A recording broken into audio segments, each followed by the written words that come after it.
Welcome to Parshas Vayechi. It should be the Refuah Shlema Mordechai Eitan ben Sarah, Noam Avram ben Atar Shlamid, Parental Yutabas Tzivya. We start with this story. Rabbi Akiva Eger, the revered Rav of Posen, was doing bikur cholim, and one of the cholim that he visited was a member in his community, and he had a rare and incurable disease. So during his visit, Rabbi Akiva Eger learned that the king's personal physician, doctor, happened to be in town and summoned him to see the patient. So when the doctor arrived, he questioned Rabbi Akiva Eger, "So why did you call me? This is a rare disease with no known cure. I can't heal this."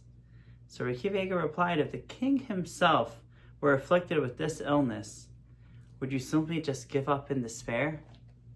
So the physician paused and shared a story about the king. Once the king contracted this very illness that this person has, and the only cure was to eat meat from a rare bird in a distant land.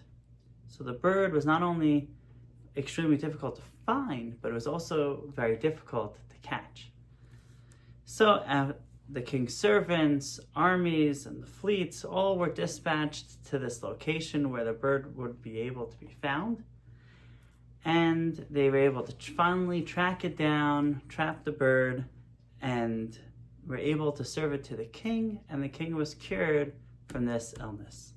So Rabbi Akiva Eger returned home and poured out his heart in prayer, in davening, and tefillah.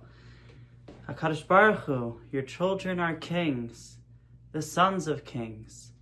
One of your children is in desperate need. Please send us this bird. So not long after, the rare bird miraculously appeared, flying near Rabbi Akiva Eger's home. So he quickly told those in his house, "Quickly catch this bird. Let's make a delicious feast from this bird for the one that's sick in the community, but save the wings." So great, they were able to get the bird to the member of the community who was ill with this rare disease, and Baruch Hashem, he was able to recover a full recovery. So the next time that the king's doctor was in the neighborhood, Rabbi Akiva Eger sent him the wings of this rare bird. Astonished, the doctor, when he received the wings of the rare bird, said only a Jew could achieve such a thing. The power of prayer that we find is one that can only be found through our tefillah, through our davening. The power of tefillah should not be underestimated. There's a saying by bikur cholim that one who visits the sick removes 1/60th of their illness. The Midrash Talpios, quoting the Mincha Belula and also attributed to the Gra, in this week's parsha they find a hint to this idea. Before Yosef visits Yaakov, it says, "Hine avicha choleh," behold, your father is ill. Hine has the Gematria of 60, right? Nun is 50, hey and hey, 5 plus 5 is 60. After Yosef visits, the Torah describes Vayischazek Yisrael Vayeshiv Alamita. Right? Yisrael strengthened himself and sat up on the bed. So the word Hamita has the Gematria of 59. Hey is 5, Mem is 40, Tes is 9. Then you have Hey again, which is 5, which adds up to 59. So this progression hints that Yosef's visit to Yaakov reduced his illness by 1/60th, exemplifying the powerful impact of bikur cholim, of visiting the sick. Yaakov blesses Yissachar. Yissachar chamor garem, rovetz ben hamishpatayim, vayar menucha kitov. So the Rashbam explains that Yaakov was contrasting the means of livelihood, of parnasa, between Yissachar and Zevulun. Zevulun ventures across the seas to distant lands to trade, while Yissachar prefers to stay local within the city boundaries, Bein HaMishpatayim, dedicating himself to plowing and working the land. Yissachar values the tranquility of the land and a stable life over the uncertainties of the distant lands and distant travel. The Parshas Rabbah offers a different interpretation, perhaps more classical, drawing a parallel between Yissachar and a donkey that carries a heavy load.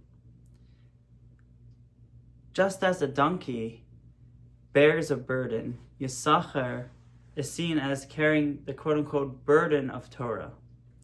According to this explanation, Yaakov's blessing alludes to the well-known partnership of Yissachar and Zevulun, where Yissachar devotes himself to Torah study, while Zevulun earns a livelihood and supports Yissachar's spiritual endeavors.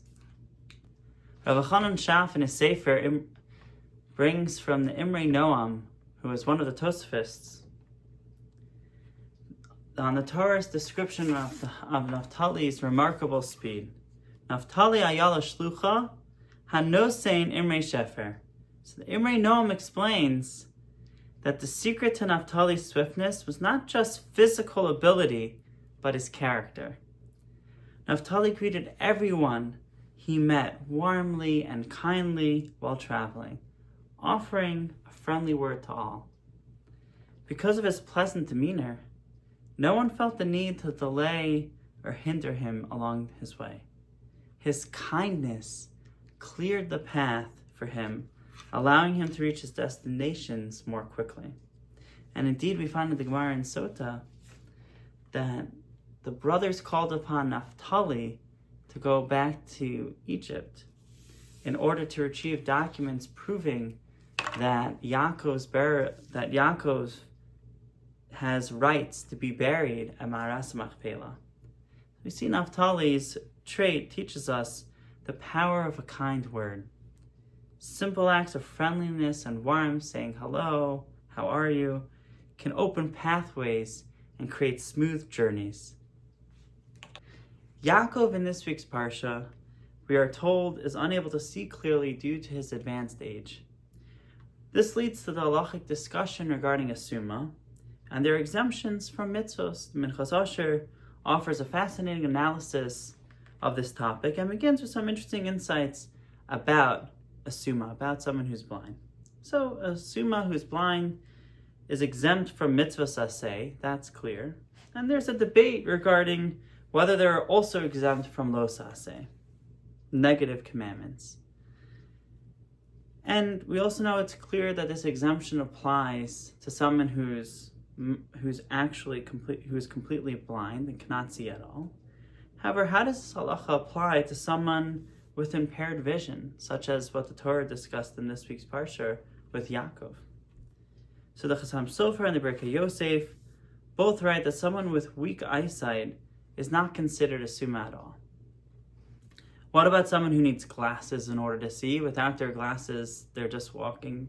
They can't really do much. They might walk into a wall or can't really see clearly. So the Shras Yaakov initially suggests that perhaps such a person could be considered blind. They can't perform tasks without their glasses.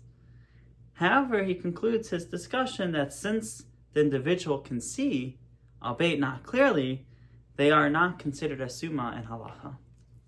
A similar principle can be found regarding hearing aids. Right? Just as someone who cannot hear without a hearing aid is not halachically considered a cherish, a deaf person, so too someone who requires glasses in order to see is not halachically considered blind. Just some thoughts regarding a summa, a blind person, in halacha.